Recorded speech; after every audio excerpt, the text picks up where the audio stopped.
eto daw mga sangkay ang sekreto sa mga maletang kumakalat ngayon tungkol po sa mga nilalaman nito na bilyong-bilyong pera.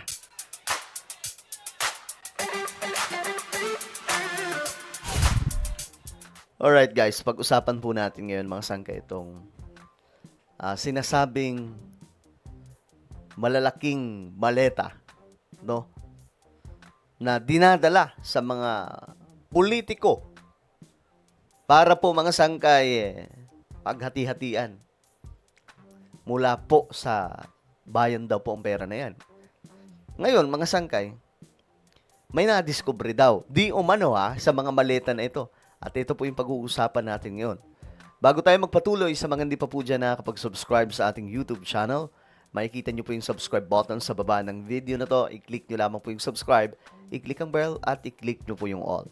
Sa mga nanonood naman po sa Facebook, i-follow nyo po yung ating Facebook page. Okay. So, eto po yung sinasabing nadiskubre. Ayan. Actually, may mga gumawa na rin po na ito mga sangkay. May mga date daw tiningnan po nila yung date nito mga maleta. Natitrace daw po kasi yan mga sangkay. Ewan ko anong ginagamit po nila. Tapos lumalabas kung ano po yung date. Ngayon, ito yung basahin po natin. Kayo na bahala humusga mga sangkay kung totoo ito o hindi. Alright? Let's stick to the facts, shall we? Huwag basta-basta magpabudol sa propaganda. That maleta photo being circulated is from 2018. 2018 daw po. So, paano nila nalaman mga sangkay? Tingnan natin mamaya. Panahon daw po ito ni PRRD. At hindi daw po sa panahon ni Pangulong Bongbong Marcos. So, totoo kaya ito mga sangkay? Pero kung totoo ito, dapat mag-file na ng kaso kung sino yung mga involved. Kung 2018 pa ito.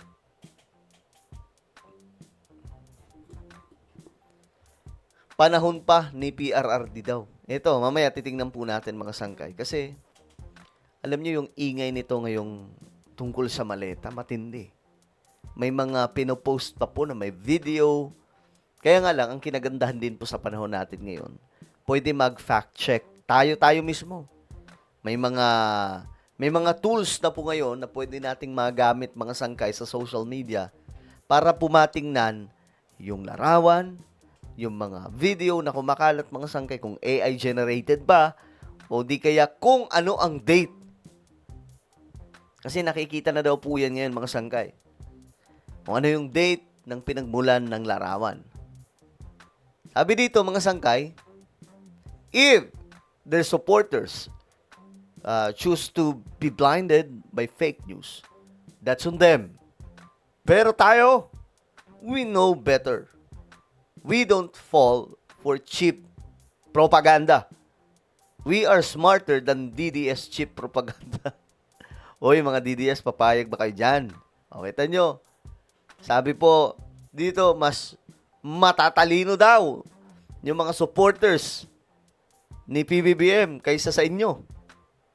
Papayag ba kayo na ganon yung sasabihin sa inyo? Alam nyo, lagi pong nasasabihan kasi yung mga DDS na lagi po sila sinasabihan na walang mga utak yung mga yan, walang mga critical thinking yung mga yan.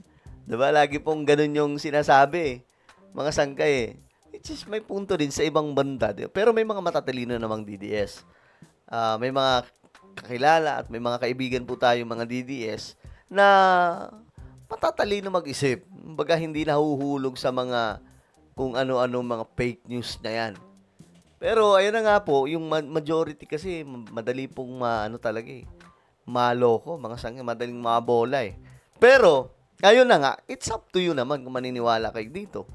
Ayan po yung nila, mga sangkay. Yan po yung, ito sa part po ito ng mga loyalist naman, ito yung pagde-debunk nila. Dinidebunk nila yung larawan, mga sangkay. At ito, tingnan po ninyo.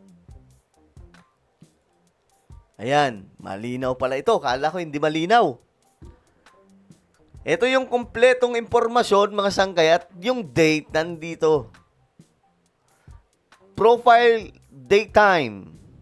Ayun, 2018 pa, March 20, tama ba? March 20? Hindi. Tama. Parang March 20.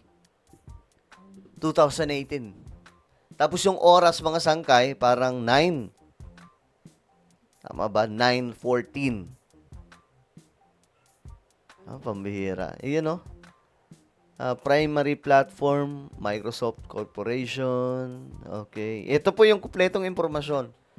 So, ito po yung mga maleta na siguro ini-scan po ata ito, mga sangkay, Tapos, tinitingnan doon kung totoo ba yung mga maleta o hindi. O di kaya, ito mga maleta, kailan ba talagang nakuna ng picture? Kasi ngayon madali pong ma-identify na lahat.